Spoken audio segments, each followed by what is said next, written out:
Hi everyone. இன்னைக்கு உலக வரலாற்றில் மனித குலம் ஒருபோதும் மறக்க முடியாத ஒரு நாளை பற்றி பார்க்கப்படும்.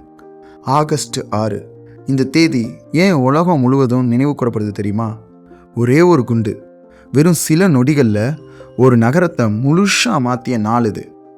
ஆயிரக்கணக்கான மக்கள் உயிரிழந்த நாள், பல தலைமுறைகள் வரை அதன் தாக்கத்தை உணர வைத்த நாள். இதுதான் ஹிரோஷிமா தினம்.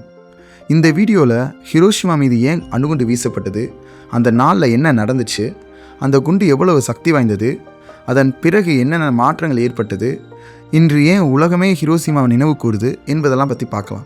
முதல்ல 2ஆம் உலகப் போர் பற்றி கொஞ்சம் தெரிஞ்சுக்கணும். 1939ஆம் ஆண்டு தொடங்கிய இந்த போர் உலகோட மிகப்பெரிய போராக கருதப்படுது. ஐரோப்பா, ஏஷியா, ஆப்பிரிக்கா, பசிபிக் பெருங்கடல் என பல பகுதிகளில் இந்த போர் நடந்துச்சு. கோடிக்கணக்கான மக்கள் உயிரிழந்தாங்க. 1945ஆம் ஆண்டு ஜெர்மனி தோல்வியை ஏற்றுக்கிட்டாங்க. ஆனால் ஜப்பான் மட்டும் தொடர்ந்து போரிட்டுக்கிட்டே இருந்தாங்க. அந்த நேரத்தில் அமெரிக்கா ஒரு புதிய ஆயுதத்தை யூஸ் பண்ணிச்சு. அதுதான் அணுகுண்டு. பல ஆண்டுகள் ரகசியமாக செஞ்ச ஆராய்ச்சி மூலமாக இந்த குண்டு உருவாக்கப்பட்டிருந்துச்சு. இந்த குண்டு உருவாக்கப்பட்ட திட்டத்துக்கு மேன்ஹேட்டன்னு திட்டம் வச்சுருந்தாங்க. உலக புகழ்பெற்ற பல விஞ்ஞானிகள் இந்த திட்டத்தில் ஒர்க் பண்ணியிருந்தாங்க. இந்த ஆயுதம் இதற்கு முன்னாடி எந்த போர்லையும் பயன்படுத்தப்படல. 1945 ஆகஸ்ட் 6 திங்கட்கிழமை காலையில் ஜப்பானில் ஹிரோஷிமா நகரத்தில் மக்கள் வழக்கம் போல் தங்களோட வேலையை தொடங்க ஆரம்பித்தாங்க. ஸ்கூலுக்கு போகிறவங்க ஸ்கூலுக்கு போனாங்க, ஆஃபீஸ்க்கு போகிறவங்க ஆஃபீஸ்க்கு போய்கிட்டு இருந்தாங்க. கடைகள்லாம் எப்பயும் போல் ஆரம்பிச்சிச்சு. அந்த நகரத்தில் சில நொடிகளில் ஒரு சுமார் 8:15 அமெரிக்காவோட எனோலா கே என்ற B-29 குண்டுவீச்சு விமானம் ஹிரோஷிமா நகரத்து மேலே பறந்தது. அந்த விமானத்தில் லிட்டில் பாய் என்ற பெயருடைய யுரேனியம் அடிப்படையிலான அணுகுண்டு இருந்துச்சு. குண்டு வீசப்பட்டு சில வினாடிகளில் தரையிலிருந்து சுமார் 600 மீட்டர் உயரத்திலே அது வெடிச்சிருச்சு. அப்படி இருந்தும் அடுத்த சில நொடிகளில் நடந்தது யாருமே நினச்சி கூட பார்க்க முடியாத விஷயங்கள். சூரியனை விட அதிகமான வெப்பம் உருவாச்சு. ஒரு மிகப்பெரிய ஒளி பிளம்பு வானத்தில் தோணுச்சு.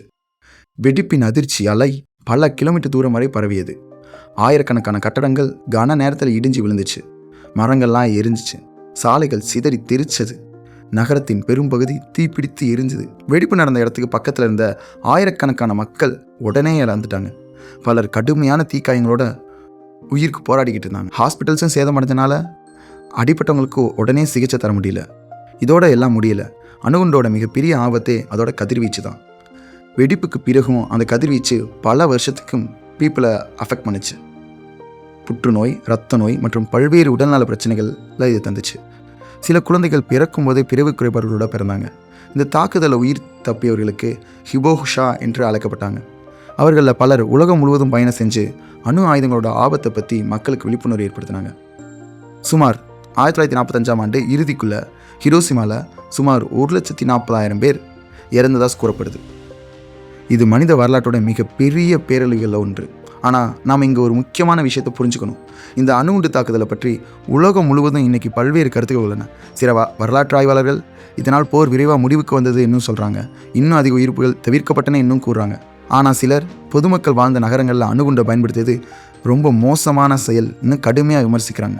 எனவே இந்த நிகழ்வு இன்றைக்கும் வரலாற்றில் ஒரு பேசும் பொருளாக தான் இருக்குது. இன்றைக்கி ஹிரோஷிமா ஒரு அழகான வளர்ச்சி பெற்ற நகரமாக உருவாகிடுச்சு.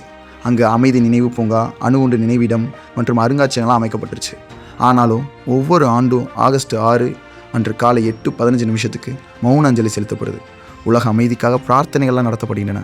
ஹிரோஷிமா தினம் நமக்கு சொல்கிற மிகப்பெரிய செய்தி என்னென்னா, அறிவியல் மனித வாழ்க்கையை பயன்படுத்த வேண்டும், அழிக்கிறதுக்கு அல்ல.